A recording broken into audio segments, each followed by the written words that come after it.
Welcome to a very special episode on the Lifeguard Project podcast. Today, we get to sit down with Greg Bonann, the creator and producer of Baywatch. At its peak, Baywatch became the most watched television show in the world, airing in over 140 countries and reaching more than 1 billion viewers each week. Today, Greg shares his journey from his early start as a kid facing challenges to his first rescues as an LA County lifeguard, moments that shaped his purpose long before Hollywood came calling. And now, 30 years later, Baywatch is returning in 2026, with Greg once again leading the charge, bringing in a new vision while staying true to the show's roots of courage, community, and rescue. Thank you as always for listening. We're plugged in, we're live. Ready to go. Alrighty. Well, Greg, first of all, thanks for letting me come into your home and take your time to do a Lifeguard podcast. Obviously, you're a super busy man. Come on, just pretend you're at Starbucks. Yeah, no, we're here. So let's just get right into it. Tell me about, where did your journey start as like Greg, before lifeguarding, before any of this stuff, like where you grew up, where you showed up into the world, what you remember? You will find out after a short talk that my life is kind of beach. Everything from my youth on was beach.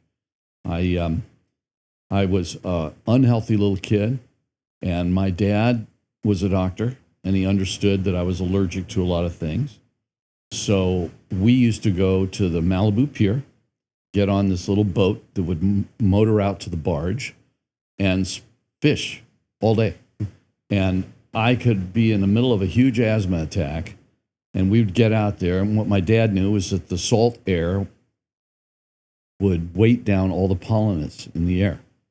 And I would get my first really fresh air. So I learned really young, and I thought the ocean was medicine. I always thought that's why we went to the beach, was to get well. He told me then when I got old enough, son, you'll always live by the beach, because if you don't, you're going to have real problems. And he's right. I mean, I've had experiences where I go up to Lake Arrowhead, or I go try and do the change of seasons in Connecticut, and I'm miserable. I'm, sneezing and coughing and wheezing, and it's horrible. So I don't go really anywhere that's too far from the water. Interesting. And were you born here in Born, I'm California? a local boy, Southern California, born and raised in West LA. Went to 5 schools on Sunset Boulevard. Never left Sunset Boulevard. I went to Marymount and St. Martin's schools, Catholic schools. Then I went to Paul Revere Junior High, then Pali High, the one that just burned down, and then UCLA. And they're all on Sunset Boulevard. So I'm really a local kid. As pure as it gets, huh? Yeah. I loved being a local kid. I didn't feel like, and I still don't feel like in my life, I have to go far to get away. You see in the house, where are you going to go that's better? And I just love being by the water. This place? You mean this place? Yeah. This place, we created it so we wouldn't have to live here. It's pretty nice. We do love it. Yeah. We do love it. Well, tell me about, as a kid, you mentioned a thing I really liked was you're saying that the ocean was like this, your early connection to the ocean was that of like healing, a perspective of healing for you, like physically with asthma. It really was. It really was. I loved other sports. I loved baseball, basketball, football, all the American sports. And they all made me sick. The grass I was allergic to, the dust on a baseball diamond, all that stuff. So my dad came to me one day and he said, son, I want you to swim. And all I knew about swimming was Speedos. And I was overweight, out of shape, baseball pitcher, right? And I thought I would hate it. But my dad and I had a really great relationship. And when he asked me to do something, I generally did it. So I showed up for the swim tryouts at Pali High, and I did 1 lap and got out and went in the bathroom and threw up.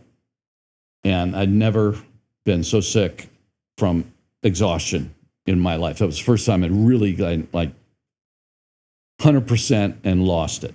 And the coach, who I didn't know at the time, Pete Nelson, came in and said, do you want to go out and try it again? We later became really close, and he told me that was going to make or break my making the team. If I didn't try, then I'm out. But if I did try, regardless of how bad I was, he would keep me. So I went out, I tried, didn't know I was passing the test there. I thought I was going to have to swim better, which I didn't. But I went out and tried it again, and he liked that. And he told me that there was no room for me on the team. I was a really big kid, little kid. And in those days, you were a C or a B, or you were on the varsity. And the C team was short, young kids, and the B team was a little bigger. And I was really young, but I was big. So I had to swim on the varsity. There's no room for me on the varsity, and everybody's spectacular. There was Pally High swim team. They were unbelievable. So he put me in the lane with Bob Janis, who I did not know. And he said, you're going to swim with Bob. And the whole year went by. I never beat Bob. Not one time. But we became so close. He'd get out of the pool and I swam the 500. We'd get out of the pool. He'd get dried off, come back over to my lane where I was still swimming, and cheer me on. And I soon realized that I was finishing a little closer to him, a little closer to him, a little closer to him. And there was another guy, Randy Bartley, who also turned out to be a lifeguard, as Bob did. And they would both finish and come over and cheer me. So I got better and better and better. We ended up at the city finals. I didn't even know what the city finals were, and there I was. And the same thing happened. I got third again. I didn't realize I was swimming behind the two fastest guys in the city, and I would never beat them, ever. But I did get third in the city, which was kind of fun because I showed myself I could improve and could get better. And that coach then became my biggest mentor. And that's the guy that asked me what I was going to be doing on one Saturday morning. And I said, I don't know. He said, well, go down to Santa Monica and take the lifeguard test. Isn't that how it happens for a lot of us? Yeah.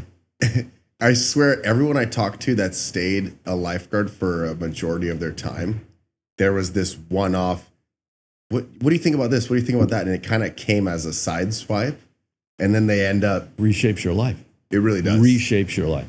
And that's what we're talking about here. Real quick before... Yes. I'm interrupting. Keep me on. What kept you... Because a lot of people would not take that continued effort through doing a swim team, especially if you came from another like sport or something like that, because it is hard. It's a totally different dynamic, especially, you're wearing Speedos and all that other stereotypical stuff that comes along with that territory. Right. What kept you when you were in high school persevering through that instead of quitting? Easy for me. My coach kept my focus on myself, not others, which I do to this day with other kids. It's all about you, and did you do better today? Are you improving? Because if I was, are you winning? I didn't win a race until my senior year in high school. Never.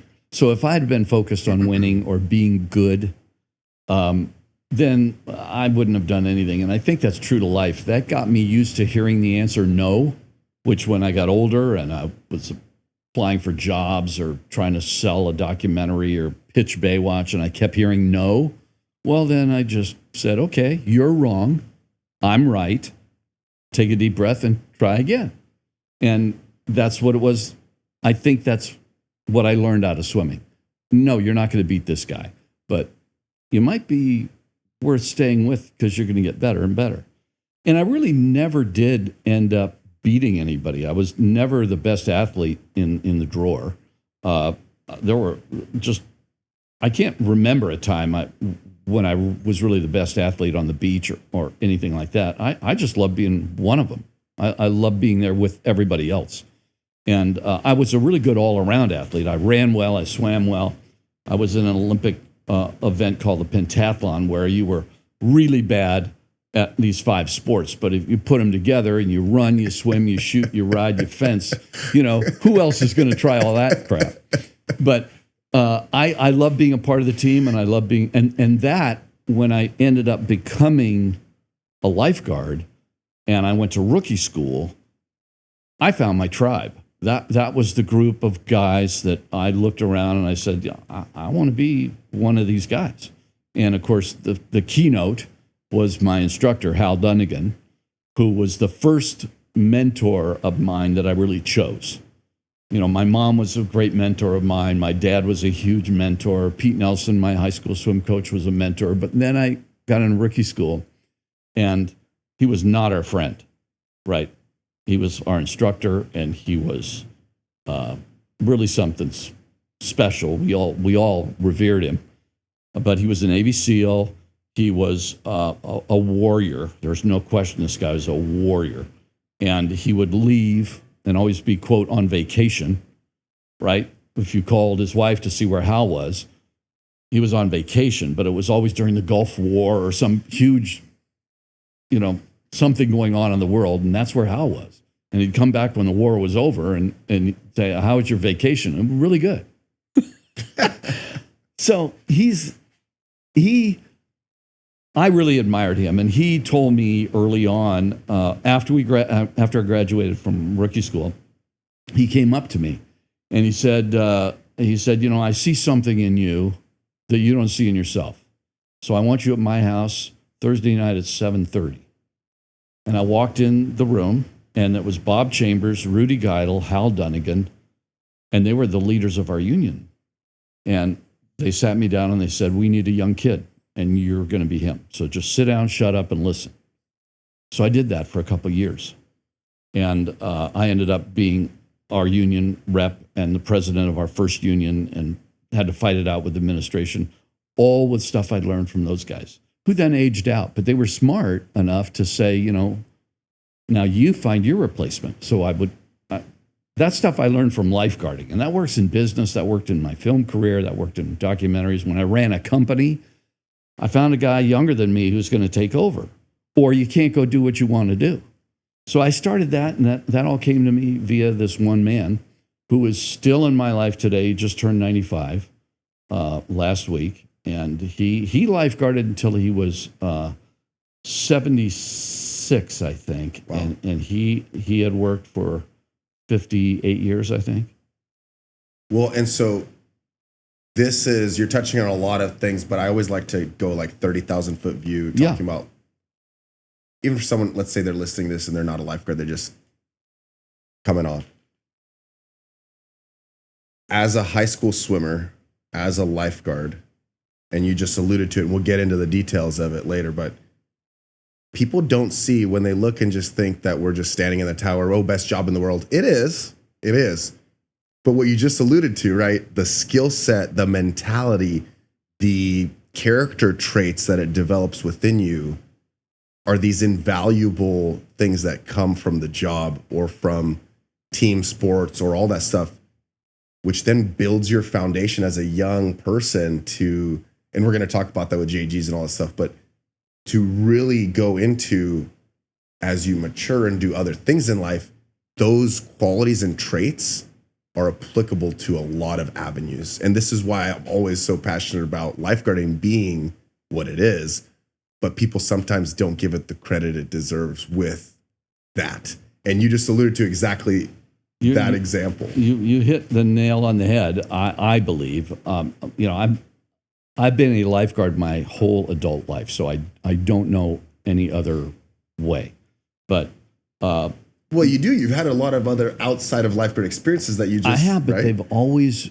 My roots were all. If you were to ask me, who are you? Where do you want to go? And what do you want to do? Which are my three favorite questions to ask young people. Who are you? I'm Greg Bonann. I'm a lifeguard. I don't say I'm Greg Bonann, the director or the producer or the creator. I just automatically, I'm Greg Bonann. I'm a lifeguard because I've been that for 56 years now. That's awesome. I just identify as that. And yes, I'm also other things, dad, a husband, but still I identify as a lifeguard. And the things that I've learned in my life have come to me via lifeguarding. I've learned what a bad person is. I've learned what a good person is. I've learned character, integrity, trust. And I hold people to that standard when I'm judging whether I want them in my life. I'm really an easy guy to say that person's not in my life. And I'm done with them. I learned that early on by assessing my fellow lifeguards, of which there are mostly great men and women, but on occasionally not. And it's really easy to tell when you're on the beach and you can see how they prioritize things. And I learned just a bad, for instance, I am never late to anything. Never. Because if I was late to lifeguarding, I got the day off without pay. And when I was young, you show up, I don't care if it's on time. Your shift starts at 11. If you're there at 11, you get the rest of the day off. When I started, there was another guy that wanted that job, and he was sitting there. So I'm never late to a business meeting or anything. I had one yesterday, and three out of 5 of us was late. And I was the senior guy, right, at the meeting, and I was the first guy there. I don't know what that says about me. I'm hung up, but I just think it's a part of being respectful of everyone, and that has guided my life. Respect is a big part of it, and showing respect for others, and whether you feel they've earned it or not, I think respect is given at first, and that has really been a part of my life.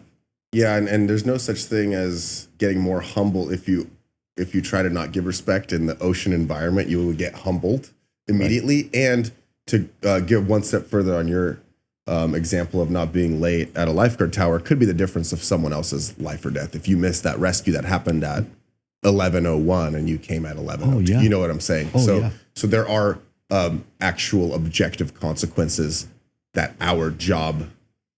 And part of what you said earlier resonated in that when I was pitching Baywatch, I have this unique point of view of lifeguarding, because for many, many years, including this year, especially this year where we're trying to reboot the original TV series, I am constantly presented with people who don't know what the job is, who really don't understand what the job is, especially in the 80s when I was pitching it.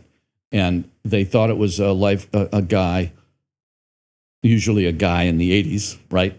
I'm pitching away. There weren't many women sitting in a chair, elevated chair, with a pith helmet on and a whistle around his neck, screaming and yelling at people. And I'm an LA County lifeguard. I'm a city lifeguard. We never wore pith helmets. We couldn't use whistles. We were not allowed to yell. You have to go down, reach, touch the person. If you can't chat with them, right, you're too far away. So I learned all these fundamentals early on, and it shocked me that people didn't really understand this and had this image. And I'm going, that's what I want to do with this TV show. I want people to really know what we do and who we are, and the authenticity of lifeguarding. Yeah, I've done some bad shows and I've told some bad stories, but for the most part, I'm pretty proud of the stories we've told consistently over the years. And people ask me, how do you come up with the stories? And I don't come up with a lot of stories. I like to infuse character. I like to say that's what a lifeguard would do, and that's what a lifeguard would not do. And when people sit around, writers sit around and come up with stories at a table in a writer's room, I'll walk into that room and I'll say, let's all go to the beach, because that's where the stories are.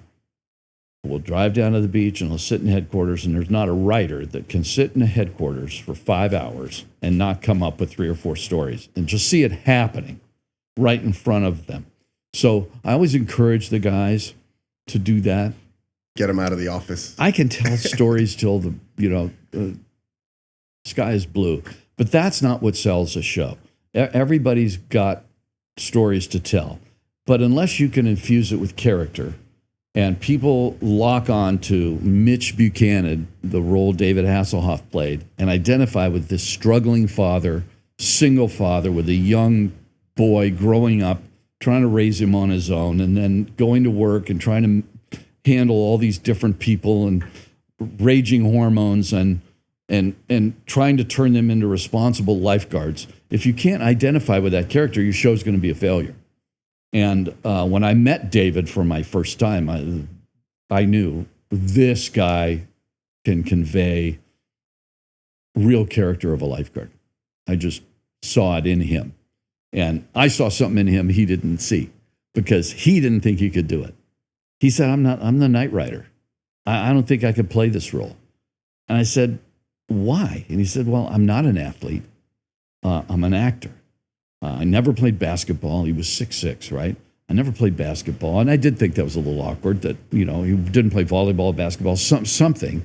He was an actor in theater all through high school, all right? And I just said, you look a lifeguard, you feel a lifeguard, you talk a lifeguard, you can do it. And he could. That was the day I met him. And he went on for, 248 episodes as our lead actor. Yeah. So because we're going to get into the Baywatch stuff, and I'm holding myself back from jumping into that. But there's a lot of things I want to unpack there. Yeah. Just before we get into that, though, I want to hear about your early filmmaking stuff, because you did. Oh yeah, right. And I think a lot of people don't know that you did some documentary stuff and regarding Olympic. I did, films, and myself included. I did. So give me a once over on that, and then also your early lifeguard career, and maybe there was some. Let me start there. Let me start there because that is good. Well, the storyteller in me was born lifeguarding. I was around a bunch of storytellers. Lifeguards are storytellers. I don't know how many two-man towers you've worked in your day, but when you work with someone else, you can either tell a story or you're dead, right? That day. And I worked with a bunch of really great storytellers who were all senior to me. I was the young guy. It's our job to listen and do the work, right? They point, we go. Yeah. I come back, they want to continue to talk. So I learned to listen, right? And protect my lunch because it would be gone. Oh, Greg, that was your lunch in that paper bag? Didn't know it had a bite out of it already. Good gracious, I'm sorry. I didn't know that was your lunch. Anyway, my very first day of graduation from rookie school, I was surrounded with these great guys who had been my incredible rivals all through high school. Every star swimmer in the city of LA was in my rookie school. We were all 17, 18 years old. And most should have been 18. I was 17.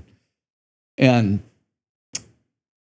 we were having a party. It was our first party after graduating. They had frisbeed our patch to us in those days. Now the kids get all kinds of gear.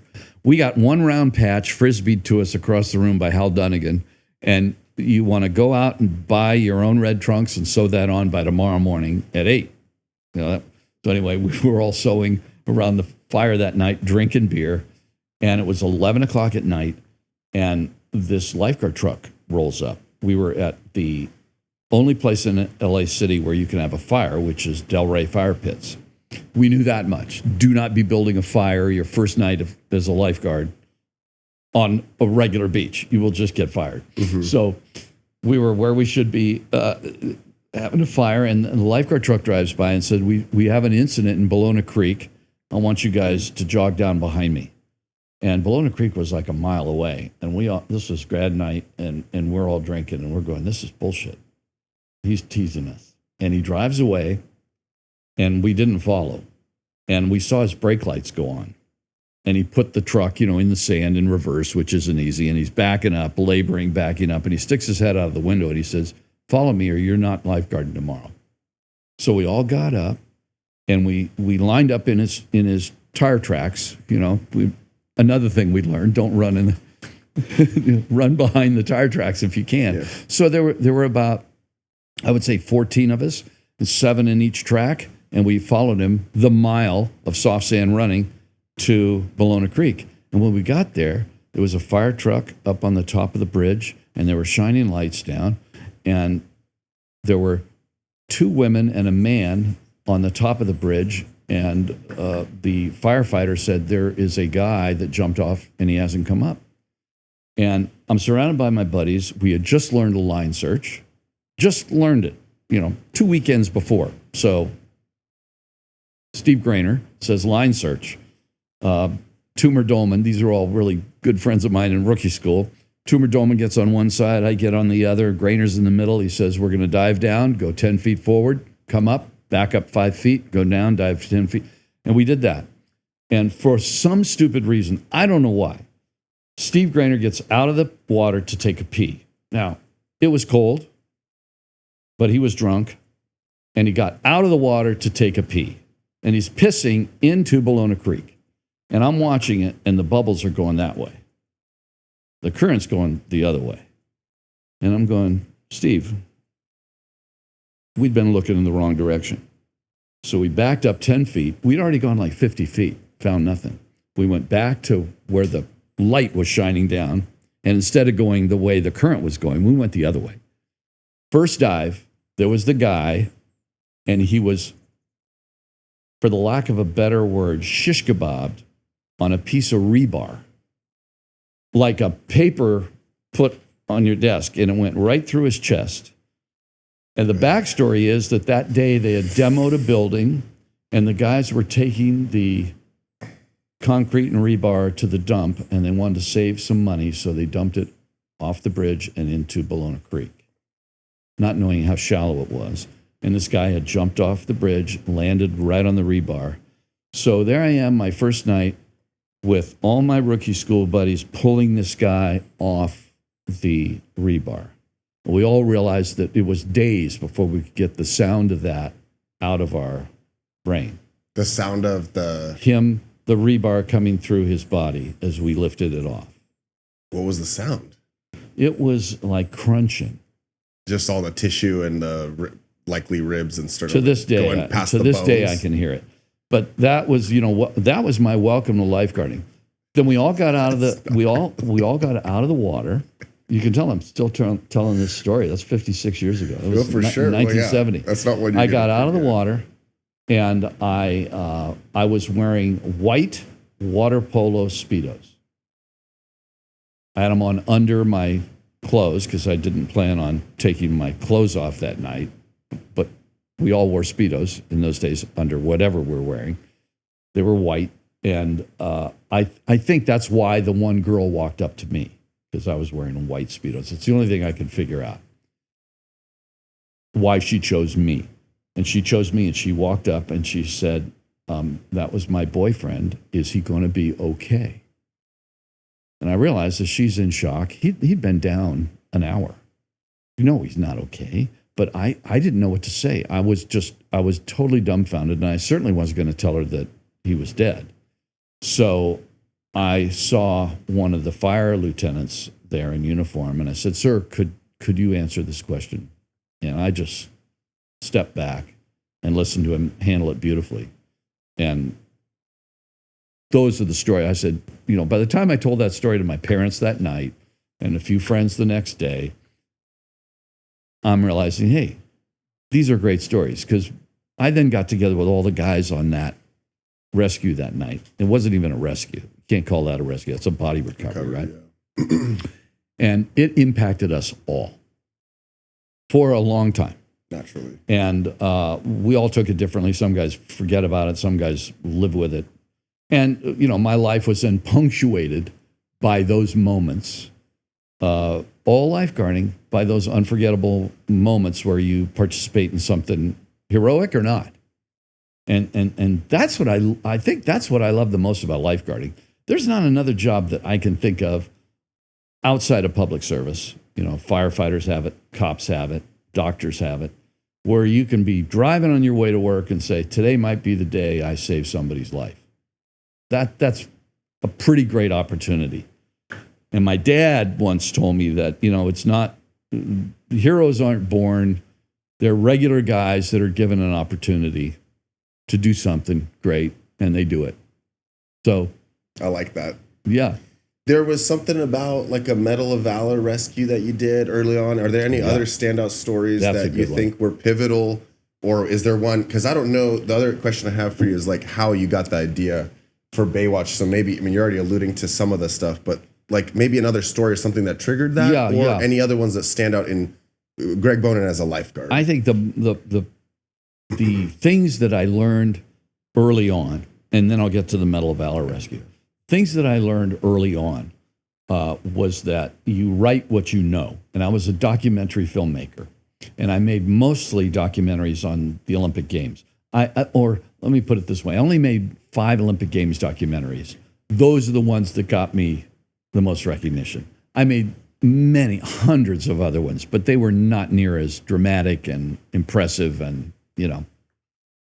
fun to work on as the Olympic Games documentary. So people think I only did that. Well, I actually did a lot of movies in Saudi Arabia for Mobil Oil. I worked for Borax and Chemical, made movies for them in the misty fjords of Alaska. I made informational, educational, and documentary movies. But I wanted to break into entertainment. I wanted to make movies for more eyeballs. And they say, write what you know. And if you had asked me then when I was making documentaries, which of your ideas, the Olympic Games idea or the one about lifeguards, was going to end up being a famous TV series, I would have said Olympics, because I made 5 Olympic movies. I was a failed Olympian. I was a lot of my friends were Olympians of some sort, from gold medalists to zero guys. And I thought that was wonderful stories to tell.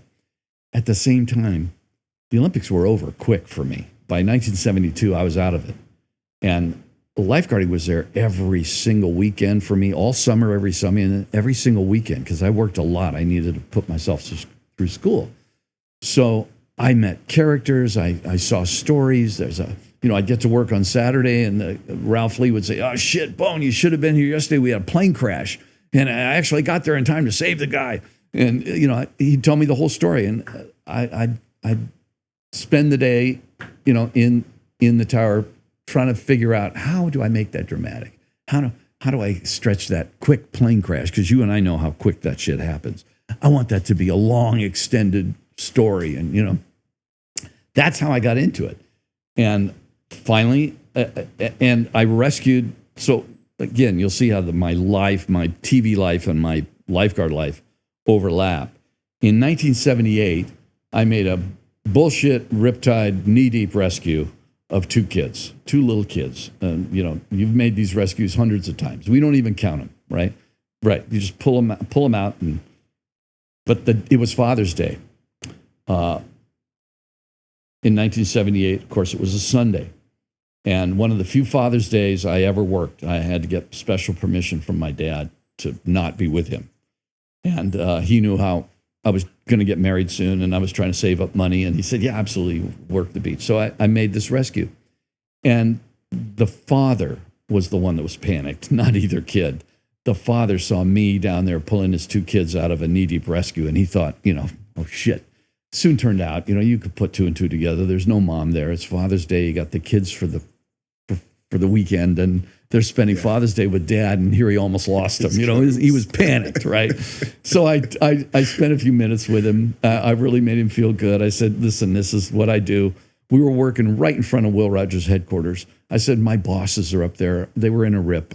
They were totally fine, but I had to be on them, and I had to get them out. And if you don't mind, come up to my tower later when you've got them calmed down and you feel better." And these were the days of rescue cards, and which we don't do that much anymore. But I needed to take his name and his number and his address. So he comes up and he says, "Thank you again." And he has a $100 bill in his hand. And I said, "Thank you, sir, but we can't take money. But can you give me your name?" And he said, "My name is Stu Irwin." And I started writing Stuerwin, and I knew just how to spell it. And I said, Are you the famous actor from Trouble with Father?" And he says, No, that's my dad. And I said, "Wow, pleasure meeting you. I'm a big fan of that show. And you're Stu Irwin Jr." He said, "Yeah." And I said, "Well, what do you do?" And he says, "Well, I work for Grant Tinker." Now, for an aspiring filmmaker, TV show guy, that was a magic name. I said, "Grant Tinker, the television producer, the guy that did the Mary Tyler Moore Show, and Lou Grant, and NYPD Blue, and Rhoda, and Valerie, and all those shows?" And he said, "Yeah." And I said, "Well, what do you do for him?" And he said, "Well, I'm his development executive. I'm the head of development, and I work on all these new shows." And I said, "You're kidding. I have a lifeguard idea that I'd love to pitch you." And I said, "Instead of $100, could I come and pitch you?" And he said, "Well, you just rescued my 2 kids. So yeah, I guess, yeah.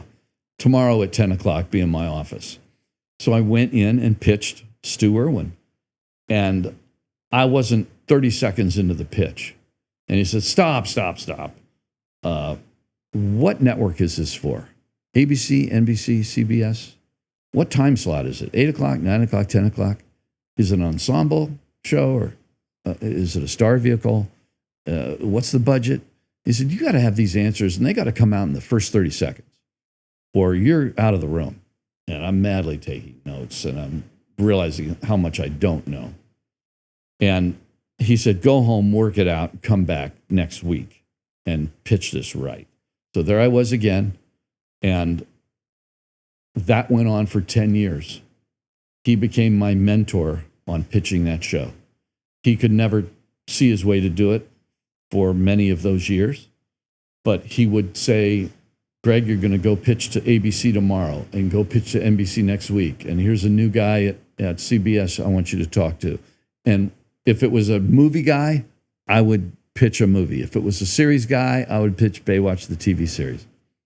The moral of the story is 10 years after that, he's the guy that bought the show. So I stayed with it for 10 years. I heard no an uncountable amount of times. And finally, he was in a position to say yes, and the timing had come around, and I had proven myself. And once they had bought the show, they staffed it up with writers, few of which I knew, and I was taking them for the first tour of the beach. Or the first ever time. There were 7 writers and me, 8 of us total. And we started at Zuma, LA County beaches. It was 1989 at the time. So we started with the county, and we went from Zuma all the way to Venice. And I stopped at every headquarters and every substation and showed them what we did and introduced them to all the guys. And I was at the top of the Venice Mushroom Tower, if you know that kind of infamous architectural piece of history now, which is where I went through rookie school. And I took them up to the top, Crow's Nest up there, the round little octagon-shaped all-glass little structure, and showed the guys. And the chief was there, Don Rohr, and the captain was there, Steve Sailors, and lieutenant was there, Phil Topar, and it was just loaded with all my colleagues, most of them bosses, who were excited to know that Baywatch was going to be a series. No one knew what it was going to turn out to be then, but I introduced them around, then we're walking down the stairs. And as we ended up on the bottom floor, just as I hit the bottom floor, this little kid runs in the door. And he's panicked and screaming, "Are you a lifeguard? Are you a lifeguard?" And I'm in civvies. But of course, he had run into the lifeguard headquarters, and I happened to be one. So I said, "Yes, I am." He said, "My brother's drowning." And I turned to one of the writers, Michael Burke. I said, "Michael, go upstairs, tell him what I'm doing." And I turned around to the kid and I said, "Take me to where you last saw your brother." Now, I knew Venice really well. So I'm thinking to myself, if this kid runs out the door and turns right, that's not good, because he's heading up to the avenues and there's a rip up there. He sure enough runs out the door and turns right. And I go, if he stops in front of the wrong tower, Avenue 24, that's going to be the wrong place to stop, because that place has a rip all the time. And the surf was huge that day. It was a spring day. It was June 6th. And he stopped right in front of the rip that beach is famous for. And he said, "There," and he points out, "There. That's where I last saw him." So now I'm going through in my head, there are 7 writers over my shoulder. 99% of the time, the kid shows up on the swing set, in the food line, at the restroom, or lost. 99% of the time. But there's nobody really on the beach today. That tower's closed. The breakwater tower was closed. No other tower on the beach is open, and only lifeguards up there who were talking to me. So I better err on the safe side. So I'm having to sit down on the sand because I'm wearing high top tennies. You can't kick those off. I'm sitting down. The clock is ticking in my head. The kid got me there. He had to run to me at Venice headquarters. Now we're running down. Now I'm sitting on my butt, taking off high top tennies, stripping off my jeans, my t-shirt, and I have the only pair of underwear left that I had that was clean were pink. So I got pink, right, jockey underwear on, and I hit the water. Now the rip is gigantic. It's a no-brainer rip, right? I ride the rip out, and I'm thinking academically, I'm just going to do what I'm trained to do. I follow the rip out, I dive down. Nothing. Nothing there. couldn't see hardly anything. I'm wearing contacts, which was a secret at the time, right? Because I didn't want anybody to know I didn't have good vision. Wearing contacts, but I knew enough to how to see with them. You squint really, really tight, and your lids lock the lens in, so I could see just really well. There was nothing there but ugly brown rip water. So I surface, and I follow the rip out like you're trained. It doglegs left a little bit, so I dogleg with the rip, dive down again. Now, I'm down about 10 feet, and I'm feeling like I'm in a dark room about to hit something. If you've ever been in a dark room and you get a feeling like between your eyes, a little bit on your forehead, like you're going to hit something, I don't know if other people have that, but I felt like this kid is down here. He is down here. So I can't go anywhere. I'm going to just continue diving. So I came up knowing now that I'm gonna be diving for a while. This kid is here. And the very next dive, the third dive, I went down. The water was clearer because I was now at the full end of the dogleg of the rip, and I saw him curled up in a ball in a fetal position about a foot off the bottom. And I went, wow, there he is. I mean, I kind of expected to see him, but I didn't expect to see him like that. Just floating in a ball, a foot off the bottom, curled up like Rodin. And I went over and I grabbed him, and he slipped right out of my hand. It was like he was covered with jelly. It was that, I learned later, it was that his body was expelling all the fluids.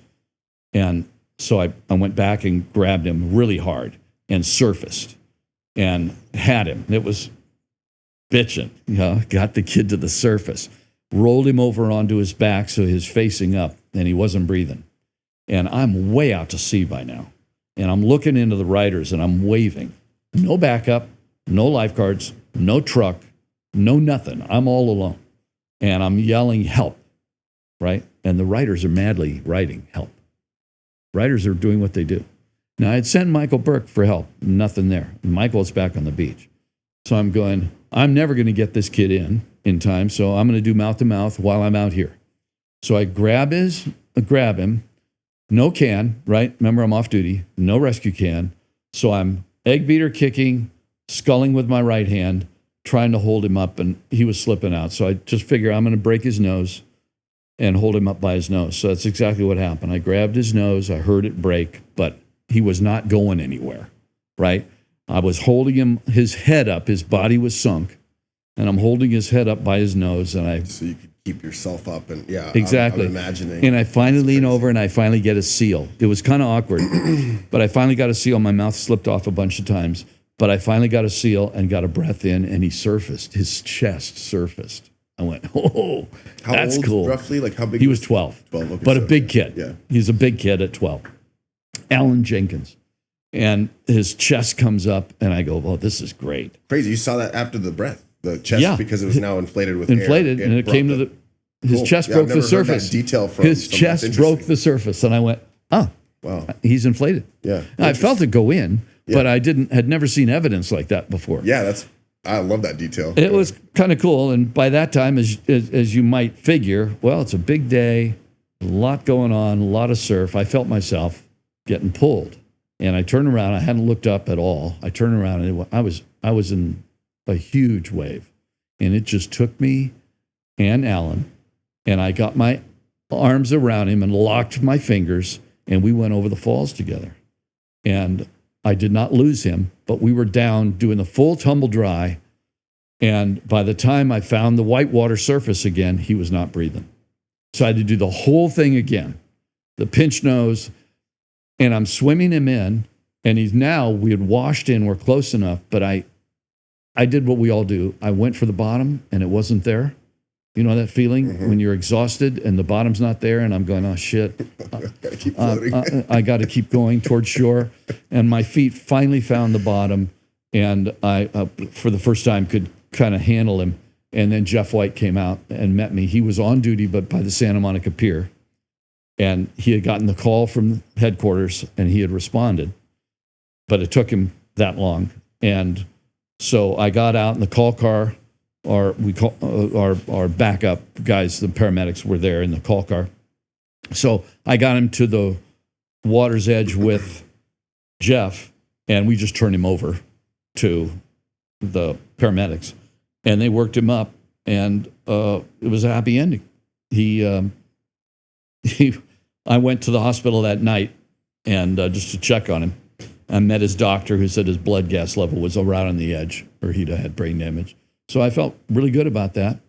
And to tell you the moral story and the frustration involved in that, by the way, the subtext of that was that happened on June 6th, 1989. And my dad was first doctor on the beach on June 6th in Omaha Beach in 1945. So 44. So it was something big happened to both of us on the beach that day. Cool.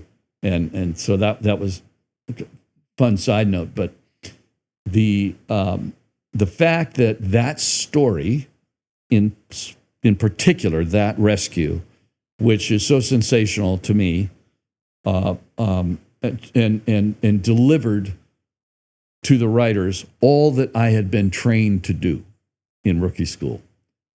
You know, always follow your instincts, always get wet, follow the rip, dive continuously.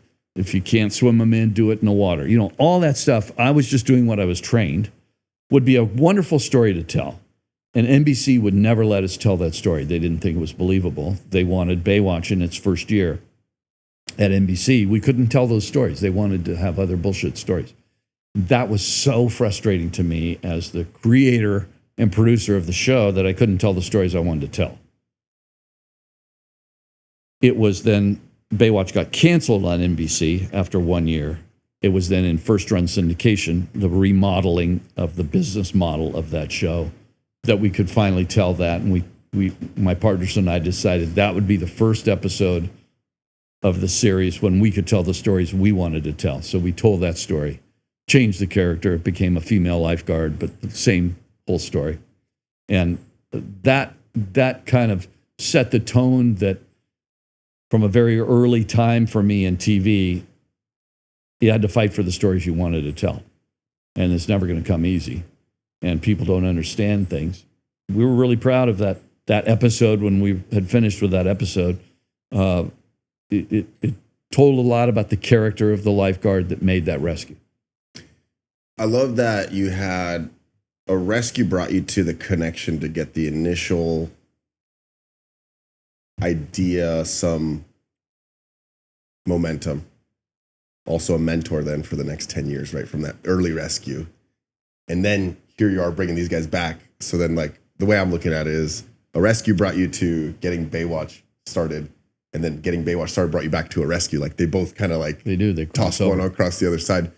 I like what you just said about the stories too, of like, yeah, I mean, because it'd be different if you weren't a lifeguard and you produced this show than if you are a lifeguard, you understand the stuff and you produce the show. You know, if that makes sense? I do. And I love what you said about, yeah, like I couldn't tell the stories I wanted to.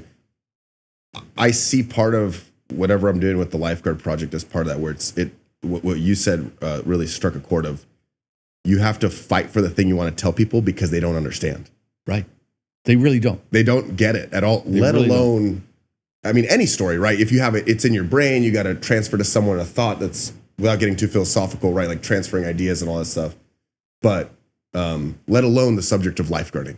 Yes. Right. And like you said, I wait for help. They're writing down help. They're Literally. not helping. They're not helping. They're writing down help. Which is okay. It's not their fault. But that mindset, that understanding, and then you bringing that to it, obviously it did a lot. And I think that foundation, though, is really interesting for me, that you have that full circle pulse check from all these different angles with it. I think that is such a fine line, too. It adds a little bit of credibility to who I am. I can remember younger, I'd spent 10 years in documentaries, 10 years pitching this show, 10 years trying to earn my way into entertainment. And when I finally made it and got a show on the air and had been a big part of it being sold, and a lot of the people that came onto it said, but you're just a lifeguard. And I found myself in a really weird position. I was really proud to be a lifeguard. So I didn't want to say, no, I'm not just a lifeguard. I'm the producer. I created the show. I'm the writer. Do I get no respect? And then I fought my way through that without really dealing with it. I just found myself having to earn their respect by letting them see me direct, let them see me work, let them, and it took a while, but I earned their respect. Then the show was canceled, and I immediately earned respect because I got it back up on its feet, and we ended up doing what we did for years later until doing this reboot, right? And now I'm around town pitching the new Baywatch, and for many years, these are recent years, remember it's 30 years since the original, now they don't know that I'm a lifeguard. And they say, how do you know all these stories? You're just a TV producer. Now, I'm proud of being a TV producer, right? Hey, wait, I'm also a lifeguard. But I am a lifeguard. And they go, you mean you were a lifeguard? I said, no, I am a lifeguard. I love that so much. So that's so good. But, it's I guess it is, kind of tells the story of my life. So much. Yeah. I still identify first being a lifeguard. I still love being a lifeguard. And one of the great privileges, and people say, well, what's going to be so different about this next version as the first version? Well, first of all, I'm 30 years older. And I discovered being a junior lifeguard instructor about 12 years ago, and how the youth of our society wants to serve. You know, there are so many people that really want to serve that haven't found their way. How do I serve? You know, I could serve on a team. I can serve. So I found myself moving from Will Rogers Beach to Zuma Beach 13 years ago. And Zuma Beach was always the enemy for me for many years. You know, you could probably relate to this. You serve at a beach for many years, and you identify with Will Rogers in a central section. And then I moved my home up here, and I took one drive down to Zuma from this location, down to Will Rogers from this location. And it took me an hour to get there and an hour back. And I walked in, and my wife said, why did you go to Will Rogers and work? And I said exactly what I believed. Well, I've worked there for 45 years. I'm a Will Rogers lifeguard. I'm a central section guy. She says, Zuma is 2 minutes away. So she talked me into it, and I said, oh, shit. Can I really? I'm going to walk into the enemy's tent? Because Zuma had beat the shit out of us for years. And they were a legendary beach, and I was not one of them. And so I walked into the headquarters. We know each other's names, right? I knew the names of the guys because they were beating me for many years, right? And it's full of these guys whose names I knew, and they knew who I was. And I said, would it be possible for me to transfer up here? And one of the guys, Eugene, looks at me out of the corner of his eyes. He says, you mean you want to transfer to the northern section? And I said, yes, sir, I really would. And they said, well, we need a junior lifeguard instructor. You want to do that? I later learned it was a test, right? You know, here I am, this TV producer of some renown, at least in my small family of lifeguards, and being tested. And I said, what is that? What do I do? And they said, well, you're going to show up to training. You're going to have to go to 40 hours of training. They thought that would get rid of me right off. 5 8-hour days to train to be a junior lifeguard instructor. And then you're going to come up here, Tower 10, and you're going to work with a guy named Craig Rond, who I had no idea who Craig Rond was. And I said, okay, I'll do it. So, life-changing experience. I found out what it takes to be a junior lifeguard instructor and what those 40 hours went to, and I was amazed at the stuff we learned in that 40 hours. Then I showed up the first day, and I was in the presence of a lifeguard instructor god in Craig Rond. He was the teenage whisperer, right? He just knew everything I needed to know. He had an answer, and boy, was I a rookie. So there I am in my gosh, I don't know how many years I've been a lifeguard, 45 years at the time, learning from scratch how to work with kids who were 14 to 17 years old. And it was the rebirth of my lifeguard career because, frankly, I was getting tired of tower lifeguarding. And doing that just re-enthused me. And so I think it's important for lifeguards to know, and just the general public to know, you still show up and do lifeguard shifts. Yeah. Like, and you've been doing it for how long, and how old are you now? I'm 73. This is my 56th year. I just finished my 56th summer. Wow. I count summers, not right, years. Yeah. So I started in 1970, summer of 70. So I just finished summer of 2025. So it's 56 summers. I do count them. And it keeps me healthy. It keeps me in shape, and it keeps me young. It might sound funny, but I'm a recurrent part-time lifeguard. So I work this weekend, but 2 days, Saturday and Sunday, when they actually need me, which is great because a lot of the younger lifeguards are back at school.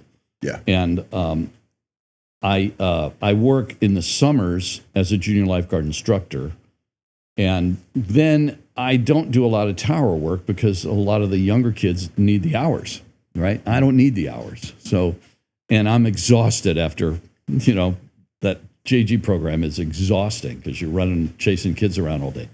So I don't work a tower much in the summer, but I do work a tower a lot in the spring and in the fall. So like right now. And I worked Saturday and Sunday in Nicholas. It was a heat wave and it was great. And they needed guys and they called me. So that was fun. So yeah, I still do it. I am a recurrent though. And I guess that's what a lot of the real characters on Baywatch have other jobs. They're doctors, lawyers, Indian chiefs, producers, flight attendants, just about everything. Not everybody chooses to make lifeguarding a career. It is a wonderful career and one of service. And that's what junior lifeguarding is kind of about. I do the A group. They're the older ones. There's 9 and 10 years old, they're C's, and then 11, 12, 13 are B's. And a lot of them don't want to be there. Their parents have made the decision. By the time they're 14, 15, 16, 17, they're only there if they want to be there. And I like that group, that's older group. I'm used to mentoring people. I'm a director in one job, and I'm an instructor on the beach now. They're very similar. Very similar. You're helping people do things for the first time.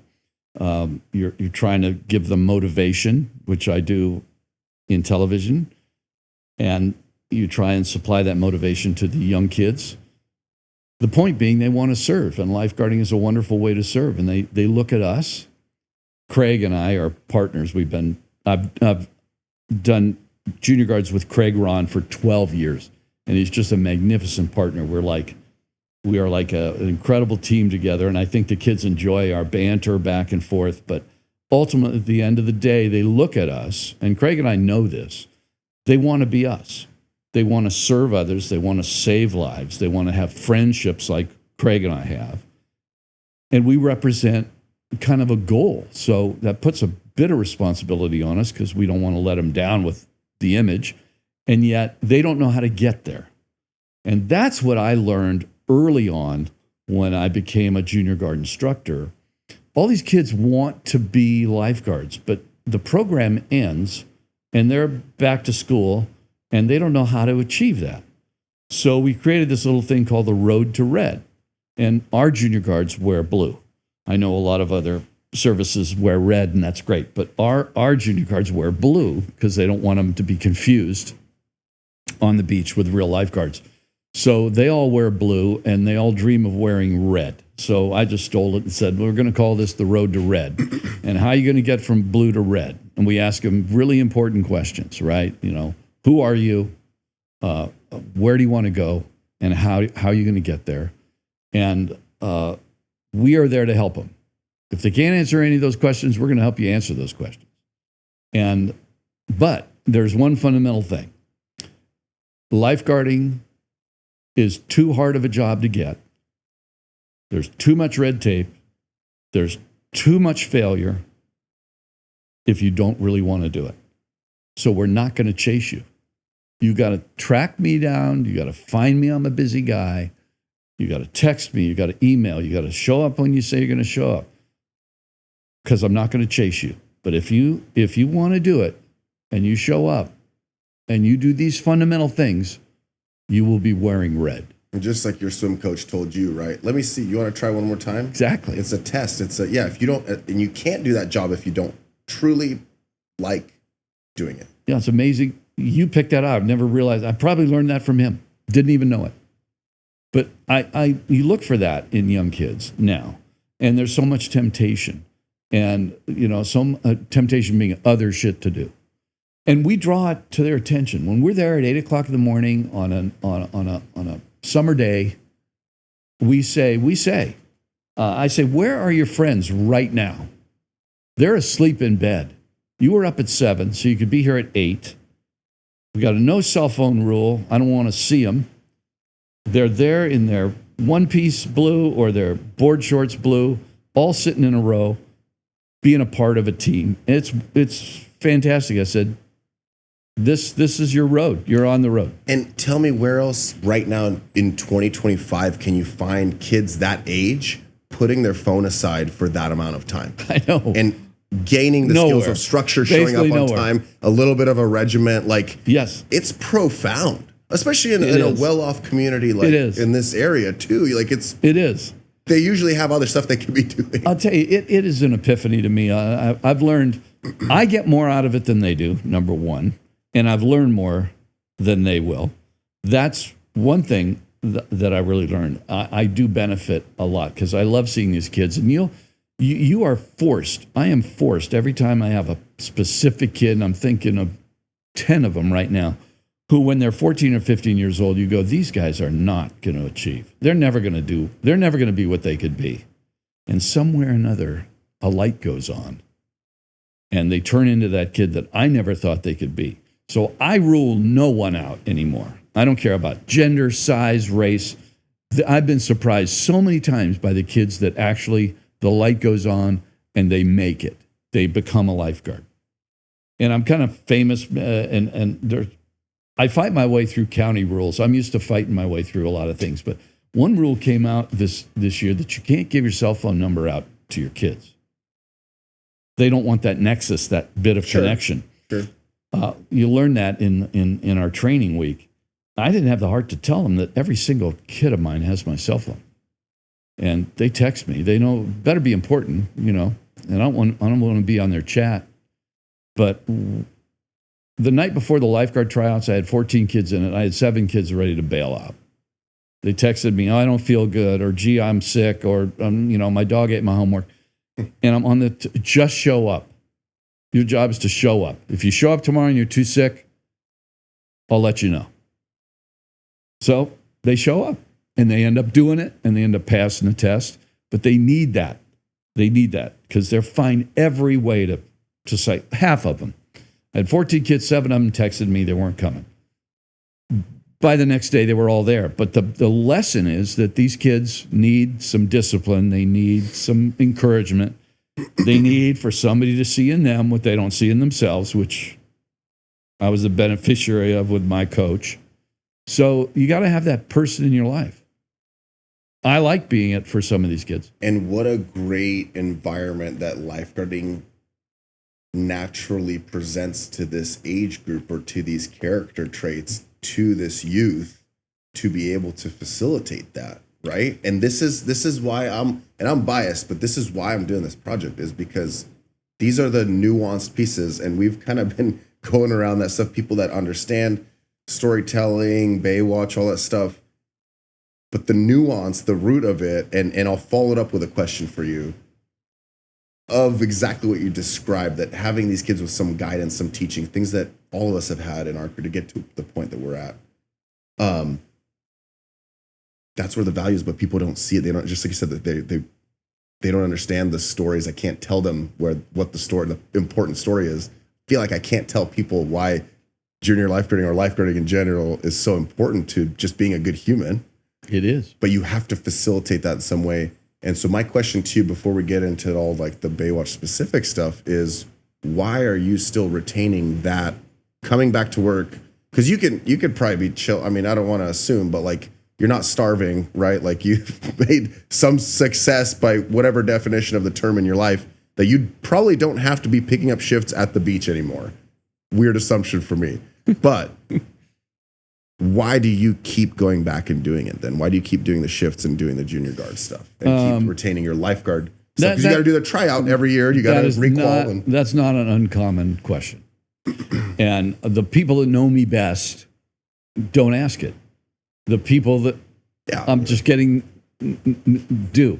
And I think the people that know me best would say, because it's who he is, I call it a psychic income. I don't need financial income, but I do need psychic income, and I get a lot out of it, much more than I give it. I get out of it. When I will never quit. When I can't pass our recheck swim, I will no longer do it, and I will cry that day. But I'm not even close to that. I'm making the recheck just fine. But I just love doing it. I love for everybody that's listening who is a lifeguard, especially. I'm willing to bet that you look back and there's one person that made a difference.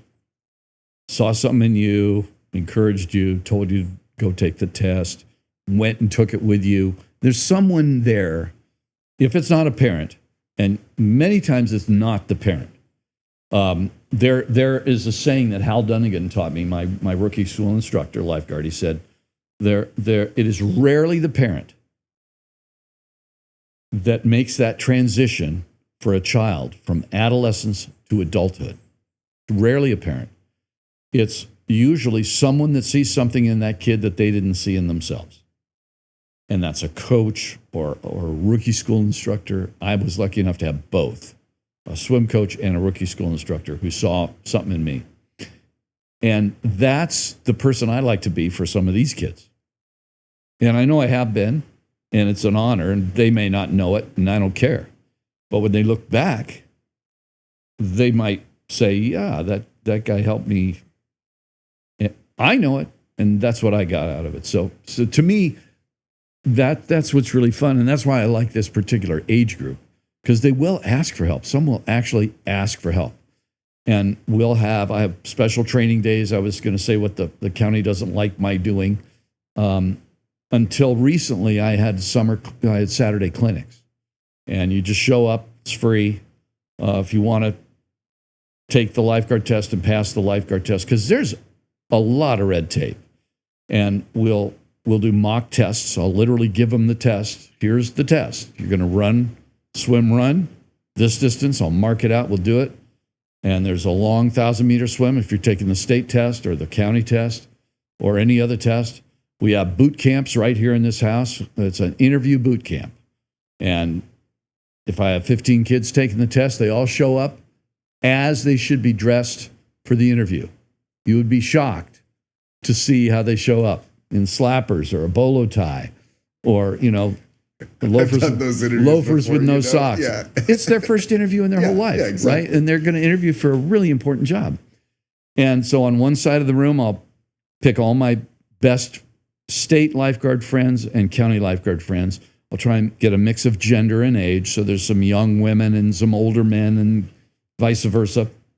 And we'll pitch them questions like, what are you doing this summer? You taking a family vacation this summer? Well, their automatic answer is usually, yeah, we're going to go to Italy. No, no, you're doing nothing this summer, but your highest priority is lifeguarding. Do you go to church on Sunday? No, sir. I go Saturday night late, or I go super early Sunday morning. If you're a churchgoer, that's the answer. No, the answer is not, yeah, I go to Sunday morning mass with my family. No, you're working on the beach on Sunday morning. And people don't understand why these are little valuable nuances, or even, without being part of that profession or that culture, people don't understand the value of why it's so important for us and why it's important to instill this stuff. Yeah.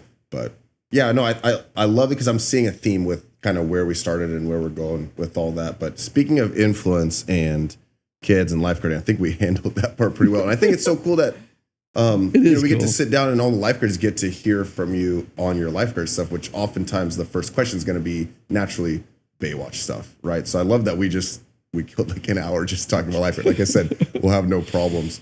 But obviously someone's going to want me to ask you Baywatch questions because I'm interviewing the producer of Baywatch. Fire away. So on a global level, Baywatch obviously had, and I don't like using the word success, but it was effective in running for X amount of time. It was effective in, right, being on basically the whole world as sometimes some people's only connection to what it is like to be a lifeguard or to be on the beaches of California, right? Like anywhere I've traveled, and I've traveled a bunch of different countries, South America, freaking Europe, whatever.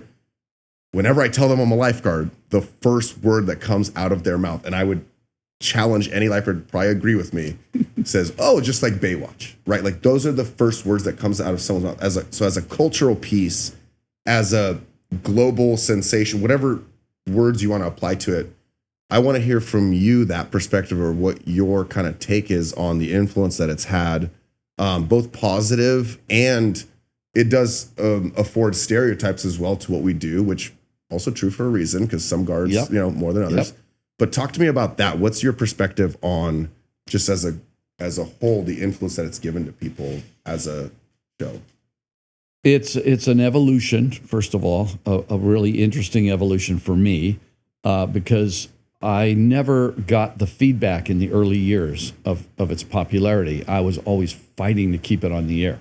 A lot of people just assume, oh, gee, this show was a hit. And no, it wasn't a hit. Not in this country. You were fighting behind the scenes. We got canceled in this country after 1 year. NBC canceled us. And it was only, luck from it wasn't popular. Okay. It's money. They had other shows going on and they had spent a great deal of money. No one could see the future, obviously, right? So they canceled the show. And it was my foreign distribution mentor that said, this thing has legs if you're willing to do it. And if you could produce it for less money, and if you can do it this way, and you can listen to these voices. And I wanted to tell the story. I didn't want it to be over. So I basically said yes to everything. Can I make the show for half the money? Which was, yeah, if it's up to me, yeah, I could save a lot of money. They wasted a lot of money on that network version. On NBC did what NBC has to do. I'm going through it again right now today. The money that's being spent on the show for good reason, because it's the way they make shows. But it's not the way I would make the show if it was just up to me and if it was just my money, which it was. So I raised the money, I spent what I could, and I never went over budget, ever. They go to over budget every day when it's not their money. It's just a different mentality. So I learned to see it as a business, and I was so buried in the business, I never realized the popularity of the show that was keeping me going. My audience was not you and the other lifeguards. My audience was the buyer. Who's the buyer in Germany? Who's the buyer in Italy? Who's the buyer in Japan? And I get a call from the UK. Name is Greg Dyke. I just knew who he was. I didn't know him. He says, Greg, I'm rejecting your episode. We're not airing this episode. What happened? He said, you're using a knife. We don't use knives in this country. You have a knife up against a lifeguard's throat. And we did. We did an episode where there was a guy under the bridge, a fisherman, and he took a fishing knife. I flew to England, showed up at Greg Dyke's office, asked him if I could edit the show. He gave me his best editor. We went downstairs, and in an hour and a half, 2 hours, we had edited the knives out of the show. I went back up into his office, and I said, Mr. Dyke, I've edited the show to, I think, your specs. And he looked at his editor, who was an older woman. She was wonderful.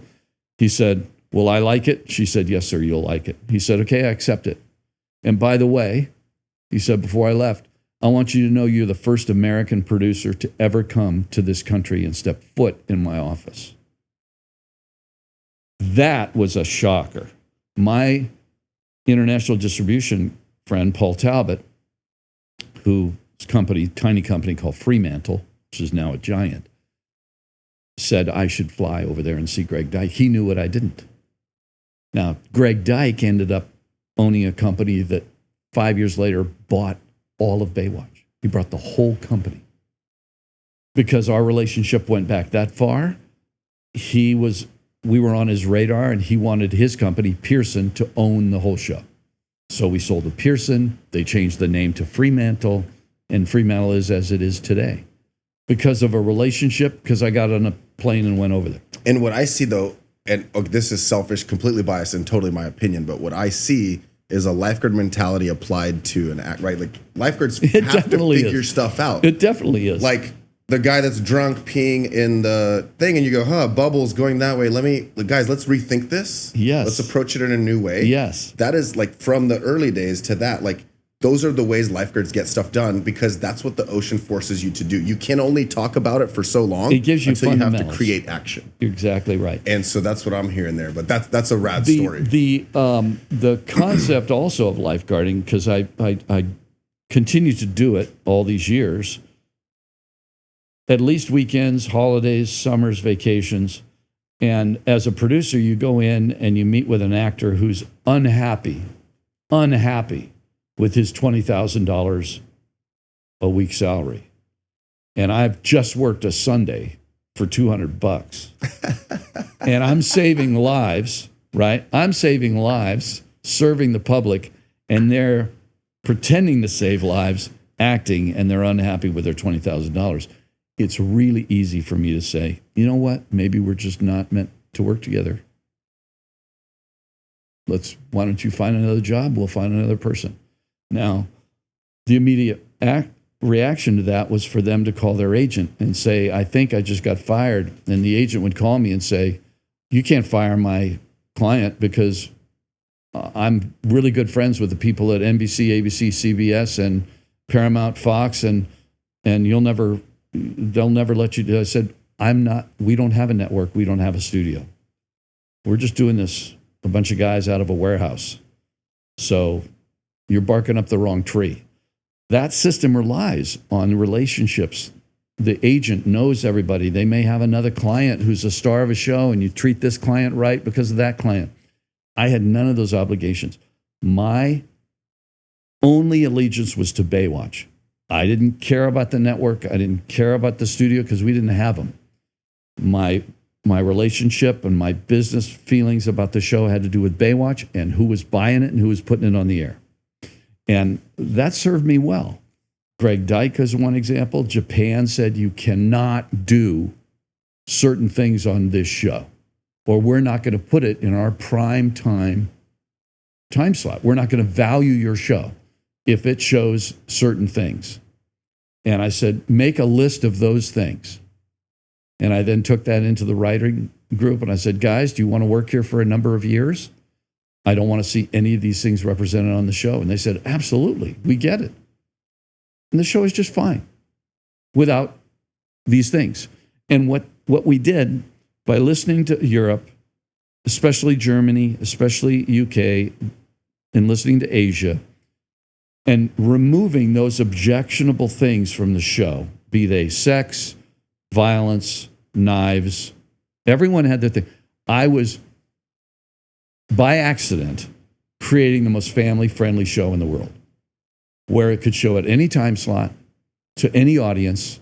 It was the one show you could watch with your daughter and your granddaughter and not be embarrassed. And you could watch with your son and your grandson and find good things to watch.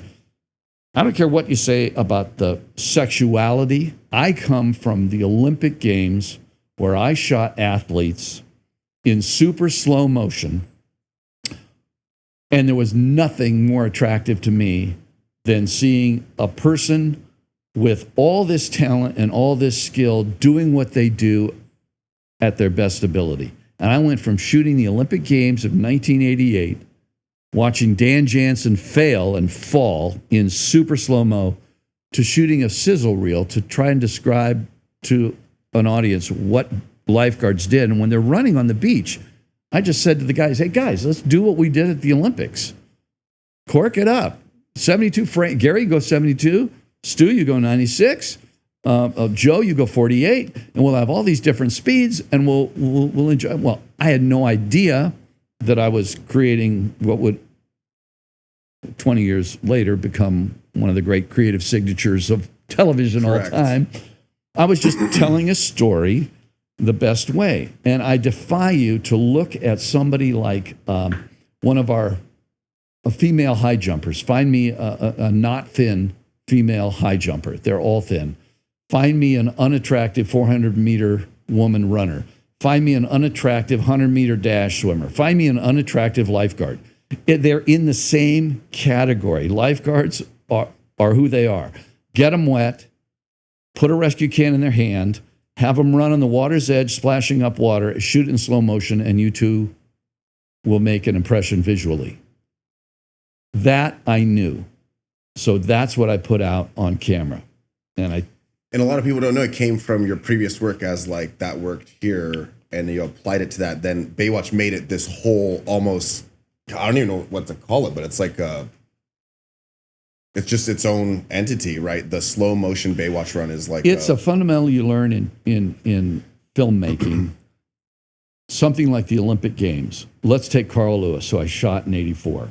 Carl Lewis, during his 100 meters, has probably a 2-second moment that is just spectacular looking when everything is working right. Well, it's got to last for a film. It's got to last longer than 2 seconds or you don't have much. If you crank it up right to 120 frames, it's going to last 10 seconds. Then I can see Carl Lewis in absolutely magnificent form. The guy's unbelievable human specimen. Why would you not want to slow that up? So you're doing that with lifeguards. Now, lifeguards, if you really shot them running on a rescue, they're going to look like shit for 90% of the time. So I'm going to shoot them in slow motion for a full minute. I guarantee you I'm going to get a moment where they look spectacular. And I don't care who it is. It could be someone who doesn't even know how to carry a rescue can. But if you shoot them slow enough, long enough, you're going to build their credibility. And that's what Baywatch really, I like to think, did. Guys like you can look in 2 seconds tell me if somebody is a capable swimmer or not. It doesn't take you long. If there's a crossover in their stroke, or you can tell they're wearing fins, or their head's too high or their head's too low, it takes you a moment. Well, I can shoot it and tell it too. I can tell it just like you can, and I'll cut around it so that I only put the stuff on there that a guy as sophisticated as you will buy. And by buy, I mean maybe you know, maybe you believe it. Okay. But Pam Anderson for one, David Hasselhoff for another, they were really good athletes at the end of the day. Pam could do underwater work, keep her hair out of her face. She learned at a close-up underwater, you must keep your face moving forward. You must move your head forward just a tiny bit at a time, because if you don't, if you move your head even slightly backwards, your hair will cover your face. Mm-hmm. So Pam, I give her this instruction, go down underwater. I have a microphone. I'm watching her through the medium. I go, Pammy, action. And she just moves her head forward slowly. This girl's got it. And by the way, it's all on a breath hold. So it's not like... You can't lie about certain things. Yeah, right. It's so underwater. That proved to me that this girl is worth it. Now, you get her dressed up like she's going to the prom, and it's a different animal, right? There's no talking her out of how she's going to do her lipstick or how she's going to do her makeup. But when we're underwater or we're on the water or we're on the beach or we're doing something lifeguarding, she'll just look at me and go, what am I doing? Tell me how to do this. I want to look right. Not I want to look good. I want to look right. And I said, then ignore how you look and get that harness over your neck quickly and efficiently. And I'm going to give you 3 times to do it. Go practice all you want. And I had somebody like Natalie Locus, a great lady lifeguard friend of mine, go work with Pam for a half hour on how to get a harness over your head while you're running full speed. And she came back and could do it. What do you have to say then for that, because people took that, they imitated it, and then even at times made it a parody. So there is that other side of it where it's like quasi making fun of lifeguard and all stuff, highest form of flattery. Which is, right. But for every lifeguard has a moment where then someone comes up to and go, oh, like, just like Baywatch, like we said, when we're traveling or something. Yeah, there's a couple people in my life that made a big difference to me. I'll throw a shout out to Arthur Verge. Arthur is a lifeguard legend here. His father was a lifeguard. His family are lifeguards. He comes from academia. His father was a professor, a PhD. Arthur, you could easily call him Dr. Verge. He is one. He told me that he thought Baywatch did a wonderful job representing lifeguarding, and he saw through a lot of the bullshit that I had to live with and that I know was there, and that we don't really do. But 90% of the stuff I really tried to get right, and he acknowledged that. And when he acknowledged it, and other lifeguards who I really respect acknowledged it, I then could ignore the noise from other lifeguards or other people, because those are the ones that knew what I was trying to do. And no, I certainly didn't hit on all cylinders. And I certainly screwed up a whole bunch of times. But I was turning out 289 episodes of television over a 10-year period. It's hard not to screw up a few times. And I screwed up more than a few times. But I was happy when I could pass that test. And when I meet lifeguards today wearing red, and they say they're wearing red today because of Baywatch, I really like that. Well, it put it on the map, put lifeguard on the map on a global scale. It did. In a way. And I think it also affected recruitment during those times. Hugely, right? Thanks. And I don't have like specific data and stuff. Maybe you do, but I do a little bit. First of all, the letters we got from parents saying they saved their daughter because of what they saw on Baywatch. Really? Doing CPR was amazing. Amazing. And we got awards every year from the Red Cross. And you're a lifeguard, you know this happens. We recheck every year, right? Every single year we recheck. There's hardly a recheck where they haven't changed something about CPR. Yes. So I've got 5-1 memorialized, right? And 15-2 memorialized on Baywatch in the 90s, right? It's all different. We got hands on, we got mouth to mouth, mouth on mouth, a lot of stuff has changed, but the concept that I try and teach on Baywatch and even to the junior guards is don't do nothing. Don't do nothing. You're a public servant. You are trained. Just straighten out their neck. I can't tell you how many people who have been open the airway. Just straighten the neck out. You open the airway. They're back. Huh? Finished. That was easy, but you didn't do nothing. And I got a phone call from the United States Coast Guard Admiral one day. He's called the Commandant. He runs all of the Coast Guard. And he got through to me. My assistant came in and said, I think there's someone you should talk to on the phone. I said, who is it? And he said, well, you won't know his name, but he's called the Commandant. He's an admiral. He's at the Coast Guard. So I picked up the phone. I said, yes, sir. And he said, would you speak to our graduating class? And I said, well, I'd be honored to speak to your graduating class. I'm a lifeguard TV producer. He said, well, your show is responsible for more recruits than any one thing out of this graduating class. That was like 1995. More kids had signed up for the Coast Guard because of the heroics they'd seen the Coast Guard doing on Baywatch. The helicopters in our main title. It is a big part of our show. We happen to get along really well with all the soldiers, and I was flattered. But that was the first time I really knew how serious the show could be taken and how guys could commit their next 4 years of their life by what they saw on a TV show. And I go, okay, I get it. And so I was the commencement speaker at the Coast Guard Academy. And it was flattering, and I got to meet all those kids, half of which in that class had seen Baywatch and had signed up because of that. So yeah, I that was my first clue that we were actually doing something important.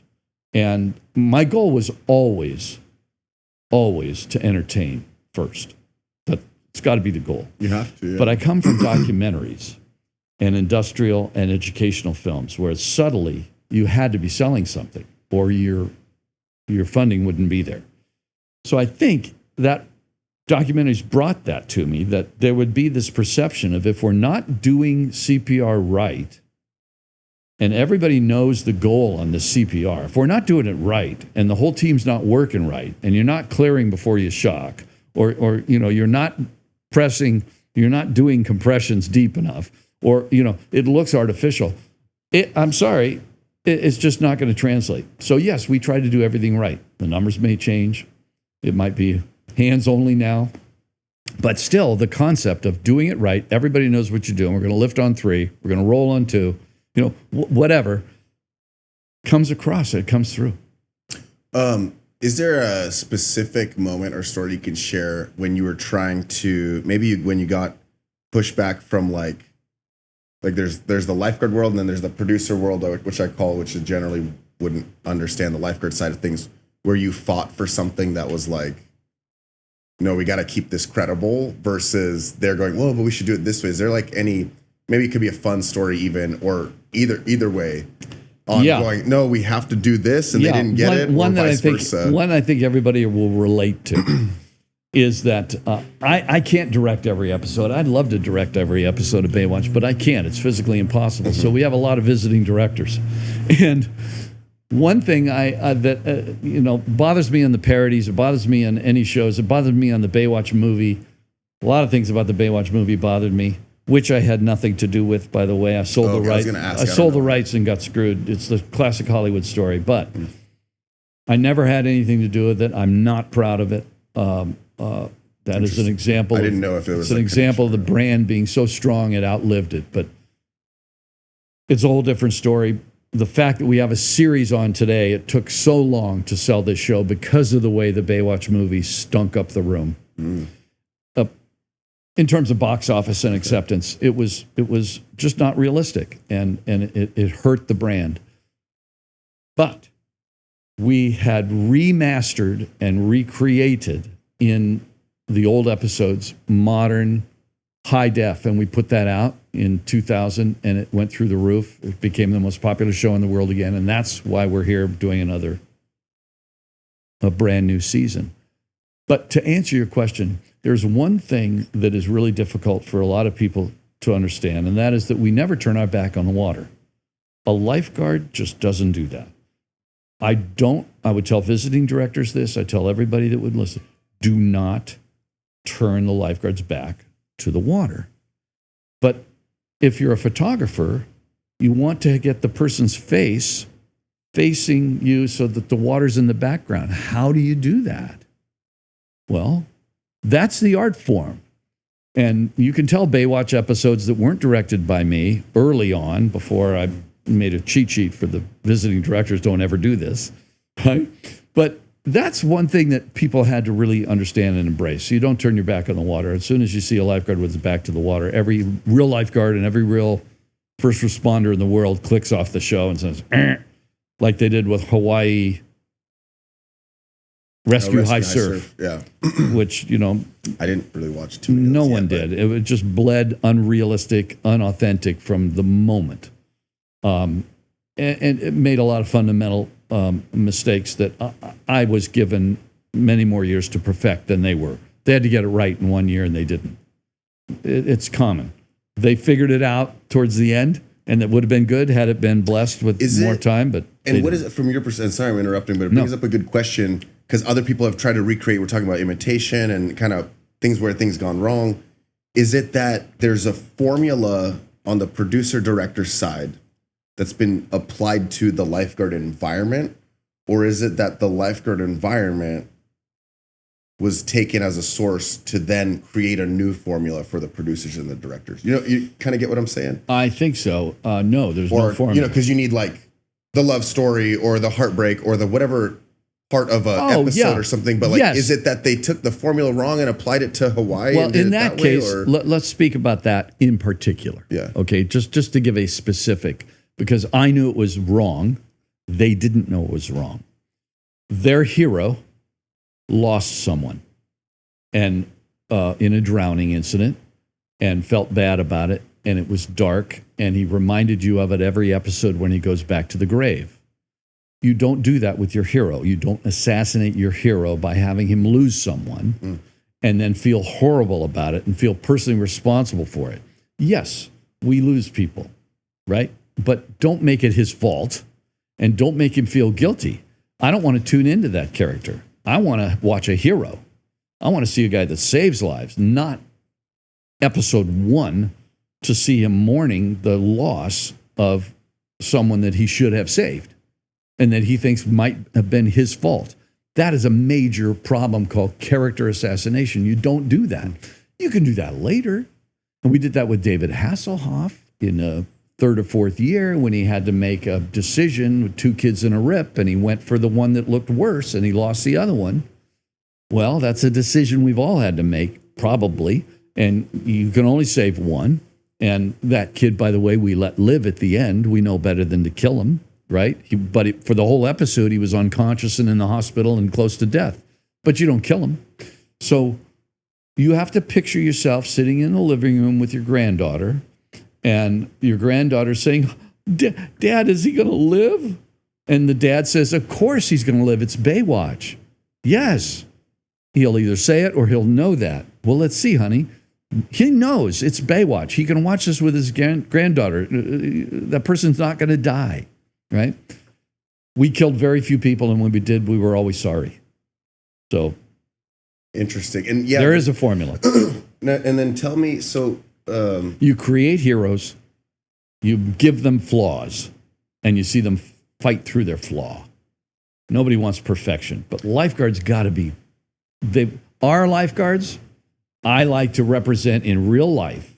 If you have an absolute incompetent lifeguard, he does not last long. Everybody wants to give our cast or early on, can't there be a screw up? Can't there be just an idiot? No, that guy is bounced out or girl is bounced out immediately. We sniff them out. We can see if you have to watch that guy's water, it's not going to happen, right? How many guys have you worked with whose water you can't trust that lasts long? Sorry, he's not there long. Don't create that character, because then we have to get rid of him, and then we assassinate our own. So everybody can be screw-ups in their life. They can make all kinds of bad decisions, but they can't screw up at work and not be called on it. Yeah, you can screw up at work. So those are rules. Yeah. If you are, I like that. If you are making a mistake at lifeguards, believe me, I've been long enough. I've made uncountable mistakes, but I was called on it by someone, or I was disciplined for it, or I had to fight my way into someone's good graces for a while. But I've made my mistakes, as I'm sure you have, and most of the guys listening. That's how we learn, right? It is. It's how you learn. But if you're not going to pull your weight, and you're not going to apologize, and you're not going to fight your way through a scenario that was your fuck up, you're going to pay for it, because you're not going to have that job long, or you're not going to have the respect of your fellow lifeguards. And you're going to have somebody else poaching your water all day because they can't trust you. Yeah. Yeah, and I mean, there's just a lot of realizations in my brain, because oftentimes when I'm talking about lifeguard, I'm only focusing on documentary, real, I'm not making stories. I'm just like a documentary photographer, videographer. I show up, I just take photos of what happens that day during a ride along, right? Like it's very objective and just straightforward.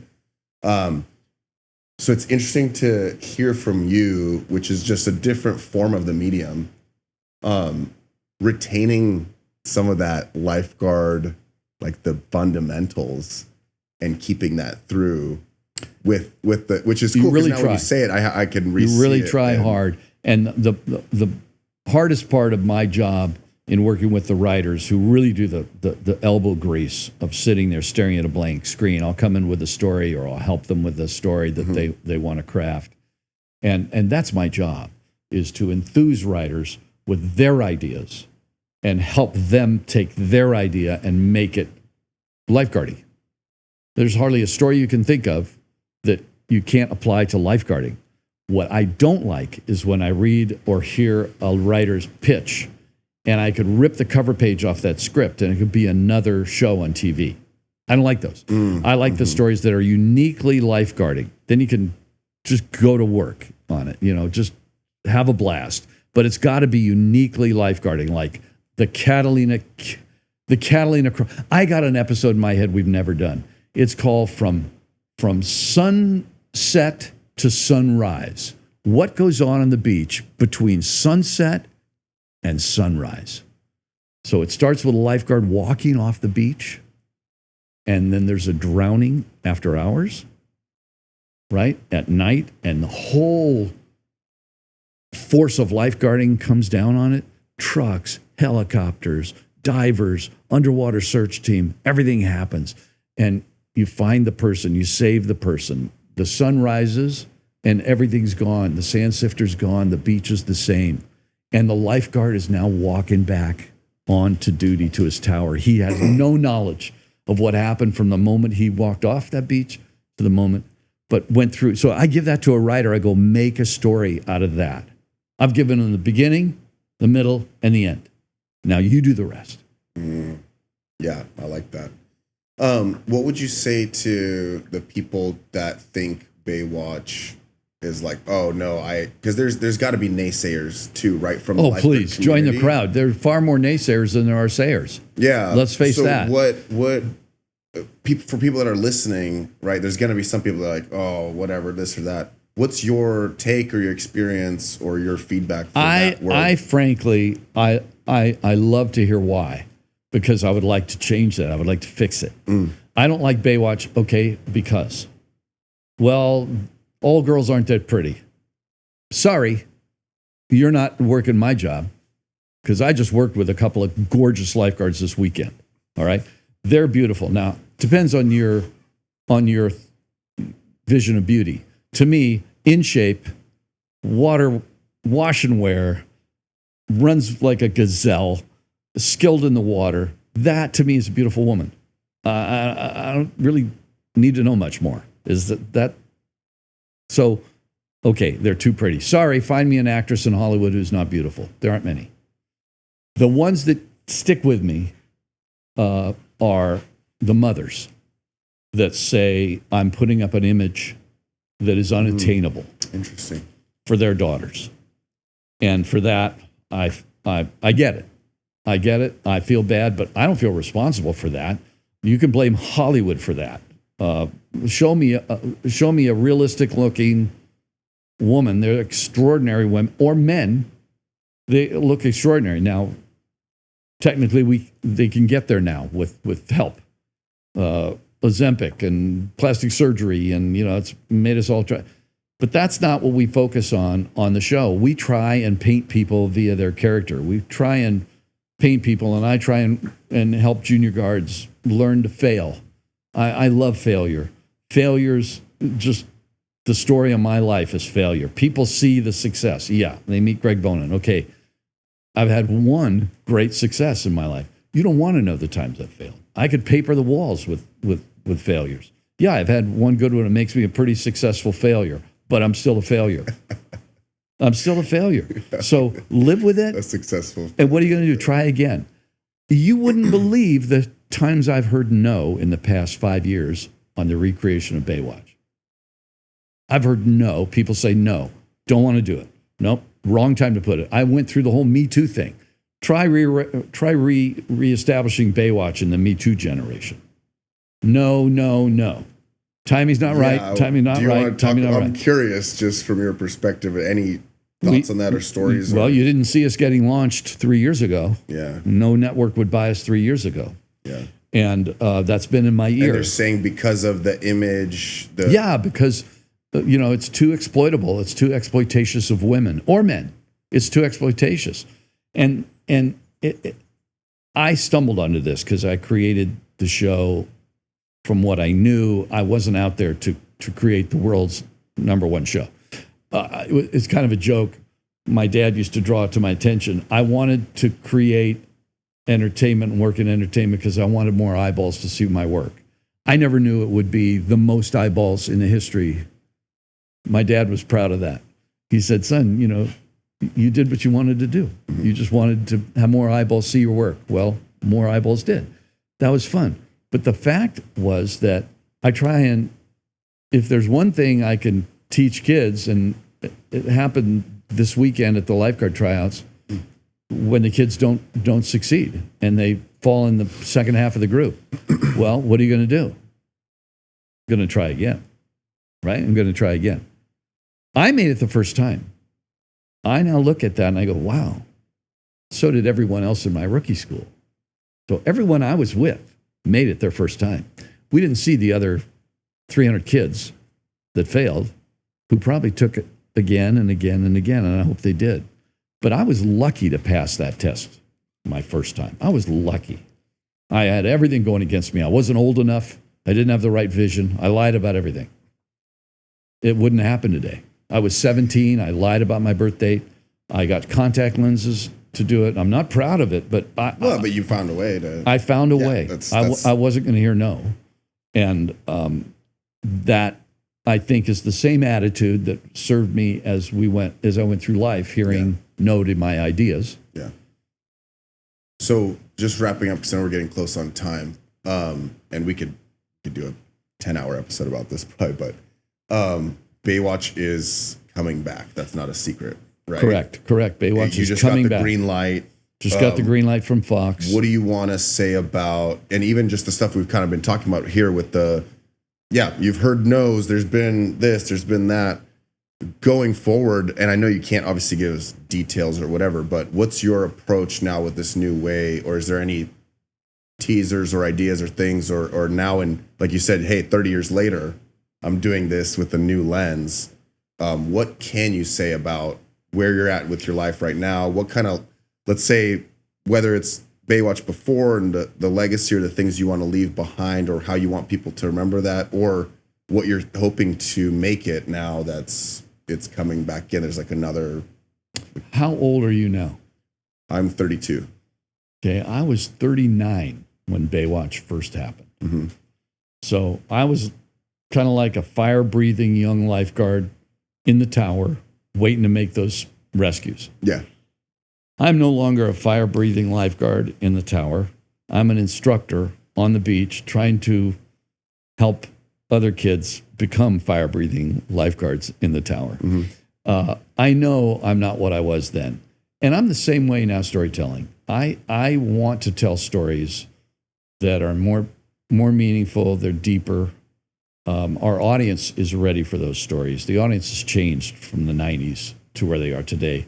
You can watch Baywatch episodes right now on a bunch of different streamers. We're everywhere. Hulu, Prime, we're everywhere. Tubi, Pluto. It's amazing the ways and it still holds up. But I look at them now and I go, I could tell deeper, better stories. I really can. Mm. And the guys that are doing the writing, there's some wonderful guys.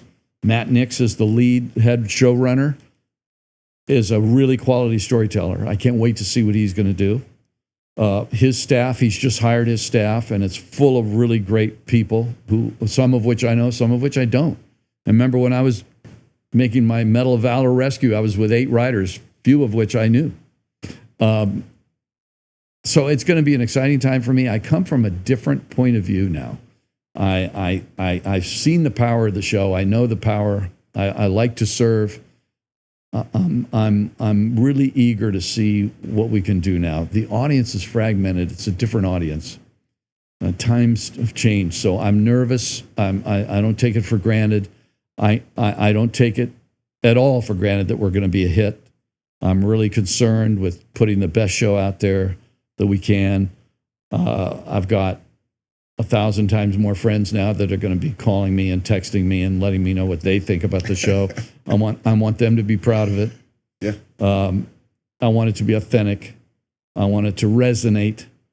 And frankly, lifeguards are my audience. I make the show for lifeguards because they are the lowest common denominator. And I mean that respectfully. If I can't please those guys, then I've failed. Because I think the rest of the audience, it'll resonate with them. If I can make it work for lifeguards, I'll make it work. Well, they're the ones that are seeing through all this, right? They're the ones that are going to be looking at it the hardest. Rescue High Surf was my litmus test because it was a show about lifeguards. Mm-hmm. And they tried really hard. and they really missed. And I'm on the same network. Fox did Rescue High Surf, and Fox is doing Baywatch. So it's going to be a challenge. And they just canceled Rescue High Surf. They just said yes to Baywatch. Correct. So they're curious to see what you pitch them on that got them the green light. I think they realized that the authenticity was not there on Rescue High Surf. And if my text chain is any evidence, anybody that had my number or that had my email address, they got in touch. I literally got thousands, and I don't use that word easily. Thousands. I didn't even see them all for weeks. There were so many who said, what are they doing on this show? And I got on my own little mini focus group, because some of them I would say, what didn't you like? And some would tell me immediately what didn't they like. And it wasn't things like the guy is fat or the girl's ugly. Those were not the notes, right? The notes were, it's unrealistic. His back is to the water. They're drinking on the sand during daylight hours. They are doing stuff that lifeguards don't do. And they're behaving with each other in ways that lifeguards don't do. And they're putting up with shit that lifeguards don't put up with. Now, you can do the shit. You can do the shit, but you can't put up with it. You have to be called on it. We don't do that, dude. We don't come late and have guys cover for us. That's not what we do. You come late, we're going to dress you down on it, and you're going to pay the, right? Just certain things resonate, and you don't leave your tower early and sneak away for lunch. You don't go back to the. But is it the audience? It's authenticity. Know, but the general civilian, let's say, that doesn't know that, right? They feel it. If they're entertained by it, they feel it. You think so? The lifeguards go back to the lunch truck and turn their back on the water. I know the lifeguards are definitely. I mean, obviously lifeguards are going to have their own viewpoint towards it. But if they're not the majority of the audience and it works, but then it's clearly not working, so you're saying that to your regular audience that's non-lifeguard, you think that still translates. It resonates. Yeah. They can feel that the audience, because I've heard it. I've heard it enough times for them to say that. Why do they have 5 lifeguards working out of that one tower on Rescue High Surf? 5 lifeguards. Why do they run with their first aid kit in their hand down to a water rescue? Why do they go on rescues without their tube or their can? Now, directors aren't listening because that show is surrounded with fantastic watermen. Brian Chialana being one of them. He's a producer of that show. Brian is never going to let that shit happen. So they're not listening to Brian. It's clearly because Brian, you don't have to tell me that Brian's waving his hands in the back of the room saying, we don't do that. But he's not the creator. He's not the boss. Yeah. On Baywatch, I'm the boss. Please. Yeah. I say please, but we're not going to turn our back to the water. We're not going on a lunch break. We don't have lunch breaks. We don't have a sandwich on the back, sitting with our back to, that's not what we do. And that resonates. Yeah. Well, we pee in a bottle in the tower. Yeah. And that's, watching water. Just in closing, anything else like I said, we could go forever, but anything else I didn't ask you? No, you asked me more good stuff. First of all, thanks for doing this. Thank you. The lifeguard side of this was really fun for me. The Baywatch side I've done before, and you didn't do any of that. So it's great. You found a way to resonate. Second of all, I think what you're doing is fantastic. I listen to your podcast. I love it. I love your guests. I think you're doing a great thing. Appreciate that. And it's serving us that likes to serve others. So it's great. And I hope I get to do this again. And you got to come down and visit on the set. Yeah, I hope so. Yeah. The only thing you didn't ask, I will say, because the lifeguards will ask, is that I have to fight really hard to keep the show here in Los Angeles and shoot on our beaches here because it's so expensive. Sure. And people want me to go shoot Baywatch as Los Angeles in Australia or in South Africa. So let's fingers crossed, pray I win this next battle to keep the show here. Yeah. Yeah. Well, and thank you it's cool to see behind the scenes because it is such a global sensation and it seems like this distant entity of that just basically shook an entire culture, right? Especially for lifeguards. We hear it, all the lifeguards across everywhere hear it all the time. Baywatch, Baywatch, Baywatch at work, whatever, whether good or bad. It's fabulous. But to be able to give them I think we talked almost 2 hours now, so appreciate to give them this insight into someone who's still, it was just really cool to see your perspective on it, a lot of stuff, and that you retain that authenticity. You've been through it, and it stands the test of time, which speaks for itself. Can't make that part up. So thanks for giving that insight. I think people are going to be stoked to hear from you. My pleasure. Closing note for you. I worked Nicholas Beach this past Sunday, and a man and wife from India with their 2 kids, 2 little girls, came up and said, "Can we take your picture? Because we love Baywatch." And for a second, I thought they knew who I was. They did not. It was just they wanted a picture with the lifeguard. And, that happens to most of us out there. How many times have you had to do that?